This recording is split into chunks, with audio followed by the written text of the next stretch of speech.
ಪ್ರಾಸಿಕ್ಯೂಷನ್ನು court ಅದರಲ್ಲಿ ಏನೇನಾಗುತ್ತೋ ನಾವು ಅದೆಲ್ಲ ಹೇಳಕ್ಕೆ ಬರೋದಿಲ್ಲ. ಅದು ಜಡ್ಜ್ ಅವ್ರು ತೀರ್ಮಾನ ಮಾಡ್ತಾರೆ. ಆದರೆ ರಾಜ್ಯಪಾಲರ ನಡೆ ಬಗ್ಗೆ ಇವತ್ತು ಇಡೀ ರಾಜ್ಯಕ್ಕೆ ಗೊತ್ತಾಗಿದೆ. ಯಾವ ಯಾವ ರೀತಿಯಾಗಿ ಪಕ್ಷಪಾತ ಮಾಡಿದ್ದಾರೆ ಮತ್ತು ಯಾವ ರೀತಿಯಾಗಿ ಮುಖ್ಯಮಂತ್ರಿಯವರ ವಿರುದ್ಧ ಸ್ಯಾಂಕ್ಷನ್ ಮಾಡೋದಕ್ಕೆ ತರಾತುರಿಯಲ್ಲಿ ಒಂದೇ 12 ಗಂಟೆ ಕಾಲದಲ್ಲೇ ಶೋಕಾಸ್ ನೋಟಿಸ್ ಇಶ್ಯೂ ಮಾಡಿ ಅತಿ ಶೀಘ್ರದಲ್ಲಿ ಸ್ಯಾಂಕ್ಷನ್ ಕೊಟ್ಟಿರುವಂಥದ್ದು ಇದು ಒಂದು ದಾಖಲೆ ಇದು. ಸೊ ಅದು ಇವತ್ತು ಜನರಿಗೆ ಸ್ಪಷ್ಟವಾಗಿ ಗೊತ್ತಾಗಿದೆ. ಮತ್ತು ನಮ್ಮ ಮುಖ್ಯಮಂತ್ರಿಗಳು ಯಾವುದೇ ರೀತಿಯ ಅವರು ಅಧಿಕಾರದ ದುರುಪಯೋಗವನ್ನು ಮಾಡಿಲ್ಲ, ಯಾವ ಭ್ರಷ್ಟಾಚಾರವನ್ನು ಮಾಡಿಲ್ಲ.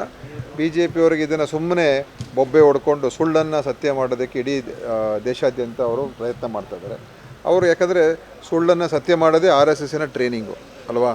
ಟ್ರೈನಿಂಗ್ ಕೊಡ್ತಾರೆ, ಯಾವ ರೀತಿಯಾಗಿ ಪ್ರಚೋದನೆ ಮಾಡಬೇಕು, ಯಾವ ರೀತಿಯಾಗಿ ಗಲಾಟೆ ಎಬ್ಬಿಸಬೇಕು, ಯಾವ ರೀತಿ ದಂಗೆಗಳು ಮಾಡಿಸ್ಬೇಕು, ಇದೆಲ್ಲ ಸಂಘ ಪರಿವಾರ ಬಿ ಜೆ ಪಿಯವರಲ್ಲಿ ಸಿಸ್ಟಮ್ಯಾಟಿಕ್ ಟ್ರೈನಿಂಗೇ ಇರ್ತದೆ.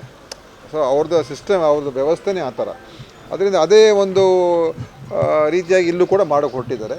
ಆದರೆ ಇದು ಅವ್ರ ಖಂಡಿತವಾಗಿ ಇದರಲ್ಲಿ ಏನೂ ಕೂಡ ನಾವೇನು ನಮ್ಗೆ ಯಾವುದೇ ರೀತಿ ಭಯ ಭೀತಿ ಏನಿಲ್ಲ.